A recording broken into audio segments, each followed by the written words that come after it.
Ah, hell. I'm in the wrong game again. Hey guys, Nary here from Drakewing Gaming. Some of you know me on Twitter, The Gaming Dragon. Today I'm coming at you to another Let's Play episode of Echo. Hopefully one where we get to rescue Leo and find out more about what is going on in this crazy town. But first, I want to, as in another video I'm going to upload, I'm asking you guys to help me battle the bots that seem to be popping up ads on my little comments on my videos. If you guys could please report those, it would help me greatly. Just report it as like unwanted spam or whatever. It's just easy 2 clicks, guys. I really appreciate it. I had to get rid of like 10 or 12 of them yesterday, and they just started infesting my videos. It's very weird.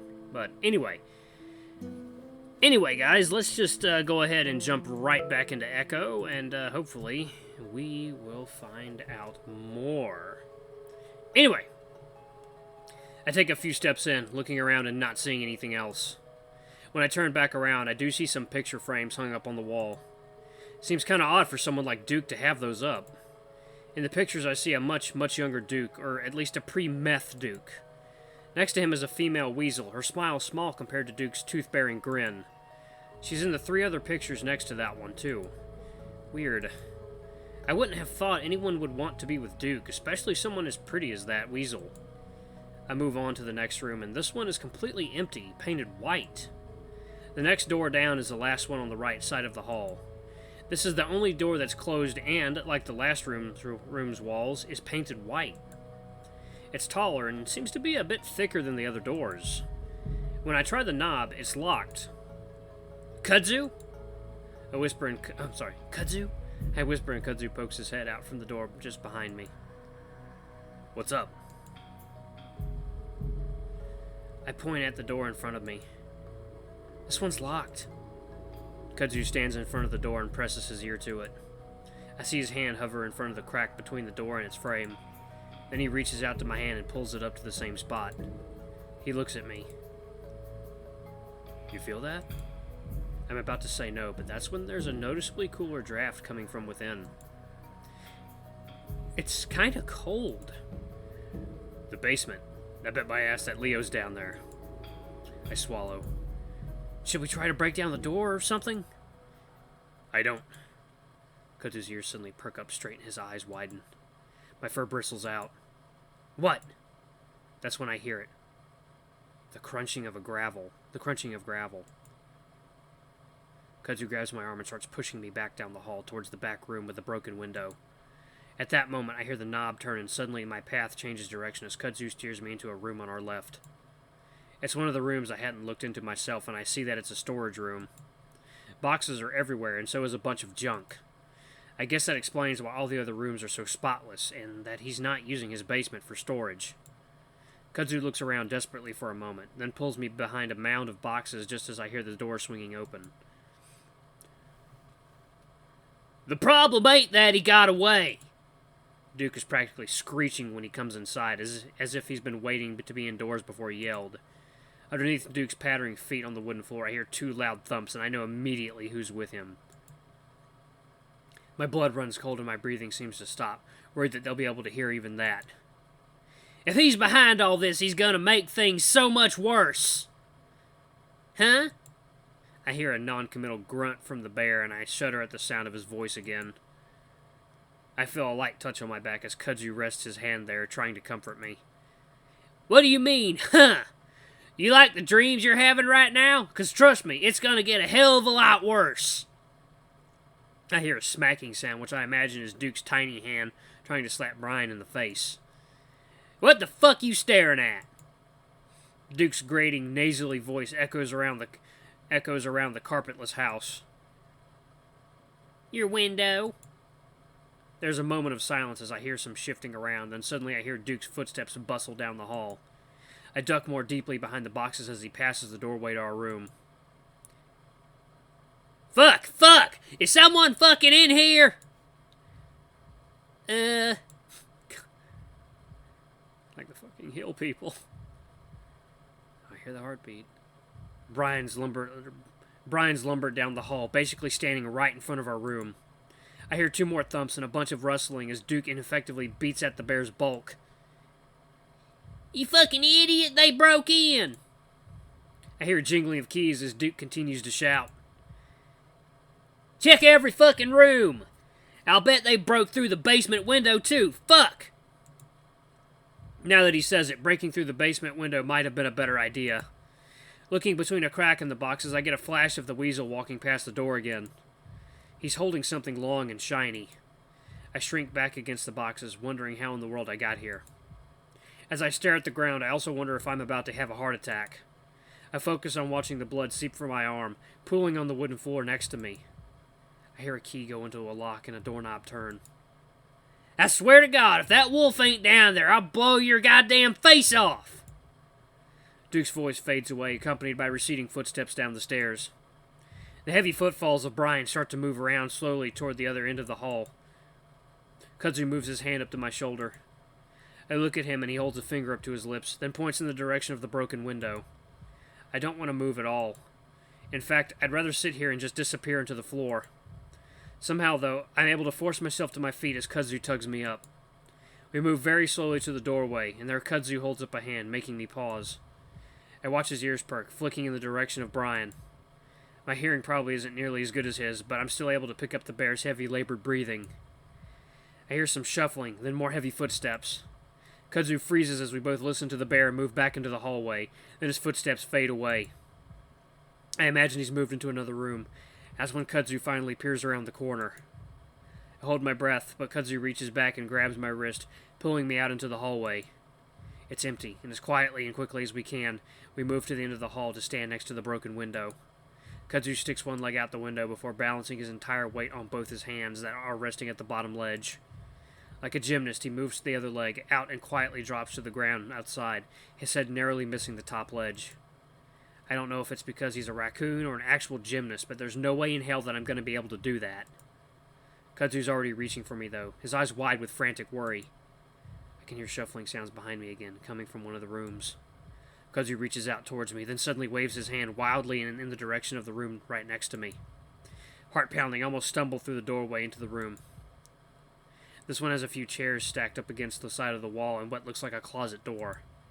Brian's footsteps thump down the hall again, and I almost gasp as I get a glimpse of his massive shadow through the doorway. But then it disappears as I hear his footsteps move into the room right next to me. From just inside the room, I see Kudzu slowly pop back in front of the window, then motion frantically towards himself. My legs are like jelly, though, and I hesitate. Then there's a raspy, dragging sound in the room next to me that almost makes me jump. It's the sound of a cardboard box being slid across the floor. I hear Brian mumbling. Definitely not paint. I force my numbed feet to stumble out into the hallway toward the window. Kudzu reaches for me, his eyes desperate, but then I hear the shuffling behind me again. Why is he moving so fast now? Automatically, I step back into the room while Kudzu continues to beckon to himself. Brian's lumbering footsteps move down the hallway slowly in my direction. Kudzu is ducked back down out of sight. I'm alone and trapped. I remember the closet at the last minute and lunge toward it, not having enough time to worry about the sound I make. Somehow, the closet door glides open with hardly a sound, as if the hinge had just been recently greased. I step inside, then swing the door shut, trying not to let it snap closed. At that exact moment, Brian's lumbering gait enters the room. I shrink back against the wall, holding my hands to my mouth, trying not to breathe. My heartbeat is so loud, it's the only thing I can hear as it pounds in my ears. I hear coughing and grunting coming from behind the door, then it goes quiet. I wait, unsure of whether the bear has left or not. Slowly, I walk up to the door, pressing the side of my head gently against it. I listen, trying to see if I can hear anything. I swallow, then reach up to rest my hand on the doorknob. Don't do it, don't do it, don't do it! I think about making a run for it, maybe trying to dive through the window. I might get hurt, but if I'm able to get away... I wait for what feels like 2 or maybe 3 minutes. It's complete silence on the other side.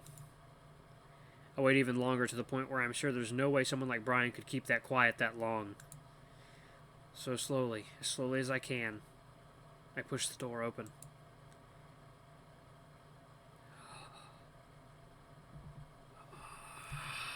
And it immediately comes into contact with something on the other side before it's even a foot open.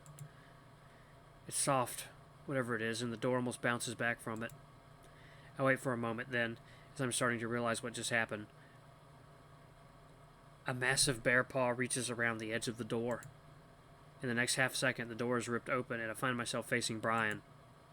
A weird numbing feeling spreads down from my crotch and into my legs, and I sag in front of the bear. My mind refuses to think, to even process what my eyes are seeing. What it does process is pure terror. Brian seems to have trouble understanding what he's seeing as well. He stares at me for a few seconds, his eyes practically crossing as he focuses on me. Then he grins. Hey, you. I can't respond. Instead, I press back into the closet, flattening myself against the wall as he reaches out to me. Still, there isn't much I can do as he grabs the front of my shirt and yanks me out of the closet. He starts to pull me toward the doorway, and as I stumble into the hall, I'm finally able to start trying to move again. Seeing the window, I lunge toward it, but Brian's grip is too strong. I hear a few popping sounds as some threads in my shirt give out, and Brian yanks me back violently. Everything goes black as something massive knocks up against the side of my face. The next thing I know, I'm thrown down the hall, flat on my back. I'm staring up at the ceiling, watching it slide sideways above me, like it's painted onto a treadmill. My right foot is hiked into the air, and I realize that Brian's dragging me along the floor now, back toward the end of the hall. The fur of my back glides easily along the hardwood, my shirt scrunching up to my chest. Brian stops as he reaches the white door, pushing it open. Dizzily, I look up at the window, wondering if Kudzu is there and if he can see me. I reach towards it, but that's when I'm being dragged again, and I land painfully on the first step. I gasp and turn sideways so that as Brian drags me clumsily down the rest of the steps, my spine isn't taking the rest of the corners. It's dark, and the air turns cool and musty. We finally reach the bottom of the steps, pain pulsing at various points on my body from the rough handling. Brian starts dragging me again, and I finally realize that he's going to have me trapped again. He'll do whatever his sick mind thinks up, and there won't be anybody there to stop him. No! I moan and try to grab something, anything to stop me from being pulled deeper into his basement. My hand manages to latch onto a wooden beam next to the stairs. Brian grunts as my body is snapped into full extension and we're brought to a halt. Come on, let's go. I keep clinging to the beam, imagining that at any moment Kudzu is going to come running down the stairs, gun in hand. That comes to an end as Brian kicks me in the chest and I let go with a wheeze. You know you're the one making this hard on yourself. He starts dragging me again as I curl up and cradle my chest, vaguely hoping that he'd given me a heart attack and I'd be free from all this.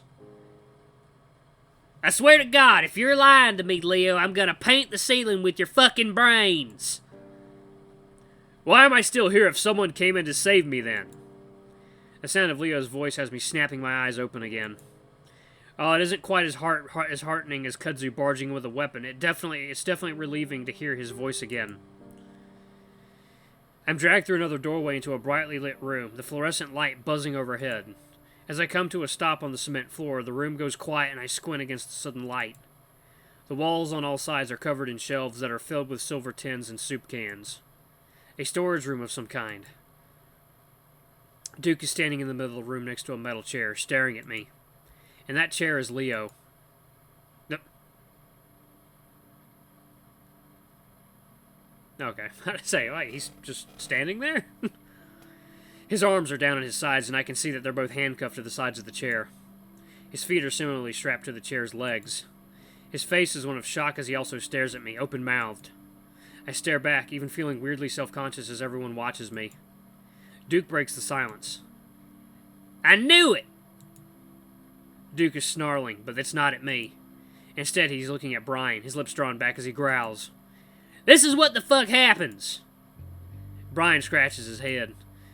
What happens? Duke kicks at the air with a foot before stamping down on the hard cement that makes up the floor of the room. This! Leo wasn't supposed to know he got away! Well, I called him, so what's the difference? 1 second, guys. Duke lunges at Brian, swinging his arms a few times to beat his fist uselessly against the bear's bulk. Brian flinches back anyway, letting go of my foot. Leo's still staring down at me, mouth slightly less open, and I have no idea what's going on in his mind right now. I suddenly realize how stupid I was to come here with Kudzu. Sure, saving Leo as soon as possible was important, but why had I thought we could have done it alone? I should be in my car right now, halfway to Peyton, 20 minutes away from the cops. Instead, I'm in Duke's basement, about to be murdered.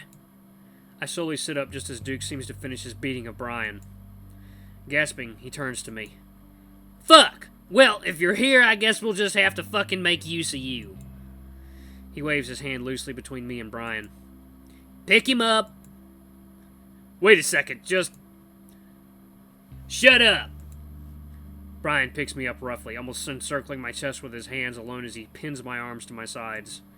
He holds me in front of Leo, and Duke stands to the side between us. It's only now that I notice the puffiness in Leo's left eye, some crusted blood near his brow, with some more coming from his lower lip. It's not terrible, but it's clear he's been hit a few times. As I watch him, I can see the fear in his eyes reflected back at me. That alone almost scares me more than the situation we're in. Oop. Ah, not smirking anymore, are you? Alright, let's save that. Man, this is bad! Kudzu, save the day, man! Come in guns blazing, John Wick style. Just like leap down the stairs with 2 guns in hand, like freaking doves flying everywhere. Oh, man. Oh, God, this is not good. This is really not good. Oh, I worry what this is going to turn into. This is like the furry version of Saw. Okay, anyway, guys, thank you so much for watching. This has been another dour, dark episode of Echo. Don't forget to like, comment, subscribe, and ring that notification bell to the next video. I love you all. I'll see you next time. Bye-bye!